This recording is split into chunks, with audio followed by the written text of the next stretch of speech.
Agnes's day on February 27th, 2011 began like any other. She was back at Tank Cave in South Australia. Her journey into the mysterious depths of Tank Cave was about to begin with a group of 10 cave divers. Her mission was to explore unmapped waters, a thrilling yet dangerous task known in the world of cave diving. That morning, Agnes and her diving partner geared up for their exploration. They descended into the dark, cold waters of Tank Cave, ready to push the boundaries of human exploration. As they moved deeper, the atmosphere grew more tense. Suddenly, they encountered a problem: a narrow, claustrophobic opening. Little did they know that this tight passage would soon become the site of their most terrifying moments. And what happened next? To know the whole story, watch the video till the end, and make sure you've subscribed to her channel for more in-cave tales. Who was Agnes Milowka?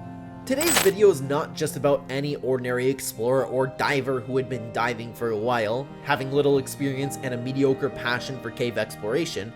Agnes Milowka was nothing less than extraordinary. Born in Poland on December 23, 1981, Agnes moved to Melbourne with her parents at a young age and quickly fell in love with underwater exploration. Her first dive in 2002 at Ningaloo Reef, Western Australia, exposed her to exciting marine life, sparking a passion for diving that would shape her life. Within 2 weeks, she enrolled in a full open water course, and diving became her life's obsession.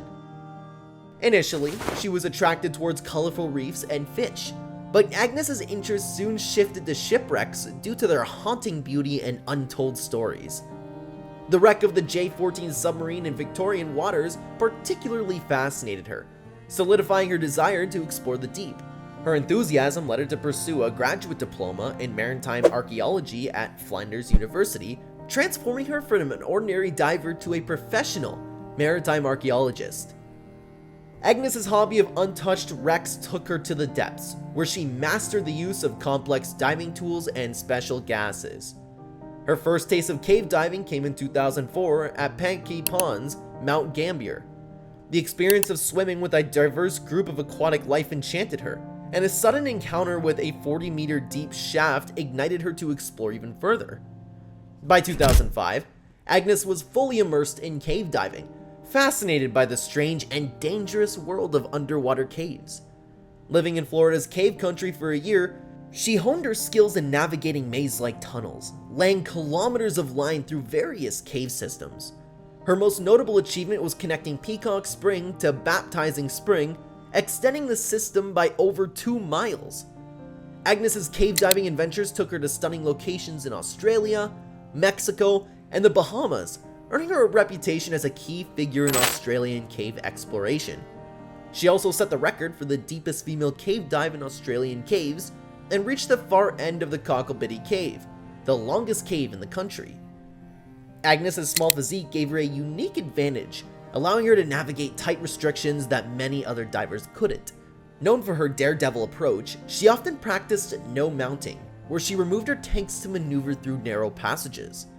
Her never-ending search of unexplored areas led her to open up new, unknown regions.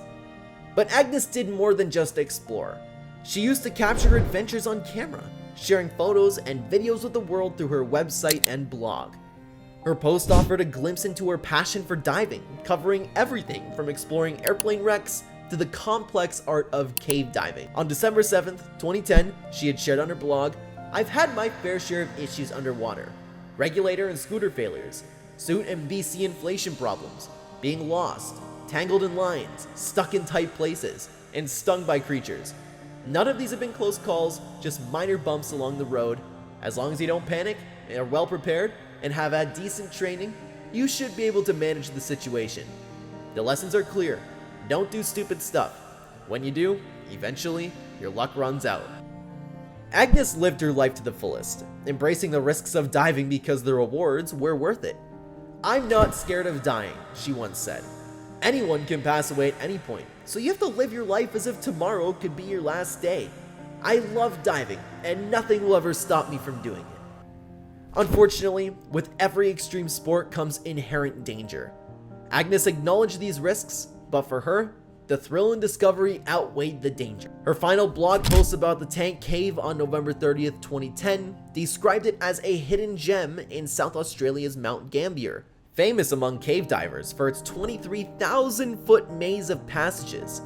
This passion for exploration, despite the risk, defied Agnes's remarkable life. What happened in the tank cave that day?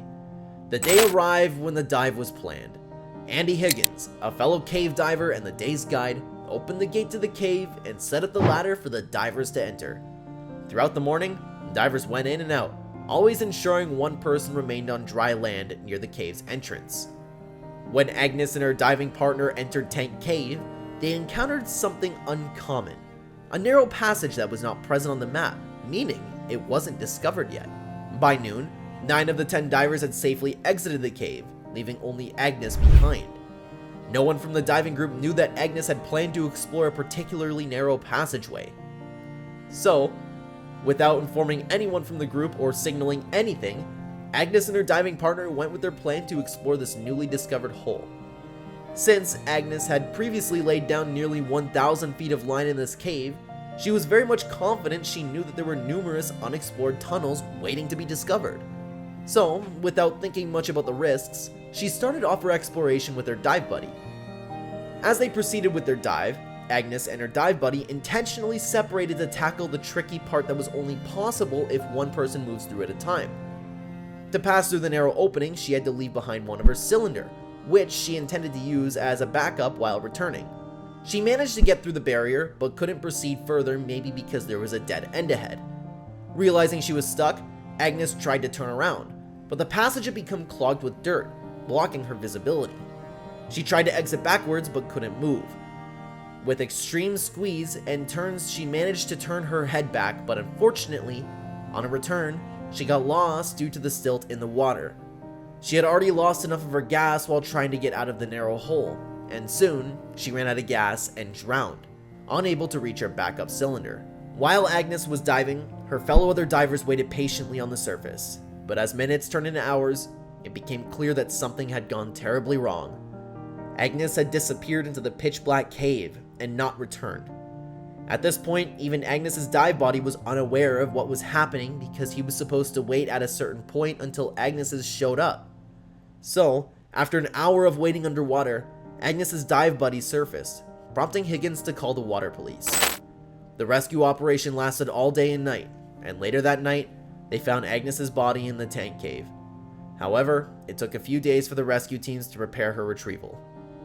Initially, experts believed it would be impossible to recover Agnes's body until divers recorded a video path to the barrier where she lay. The retrieval took all day but proceeded smoothly. Dr. Richard Harris, a close friend of Agnes's, was part of the team making space for police divers to return her body from Tank Cave. They found her about 16 feet from a backup cylinder, which still contained 176 bars of unusable gas.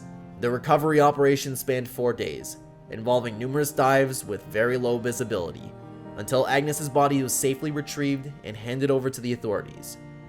Harris found Agnes's body submerged 65 feet underwater, about 1,800 feet from the cave's entrance, on Wednesday afternoon. He observed that she hadn't been trapped before she died and appeared to have remained calm until her very last breath. Agnes's story is an alert call to everyone who is practicing extreme sports, either as a profession or as a hobby. Despite Agnes's extraordinary skill set combined with years of experience, she couldn't save herself from a panic situation. The story might have ended differently if she had taken precautionary measures and avoided going into extremely risky positions. Subscribe to our channel for more cave exploration videos.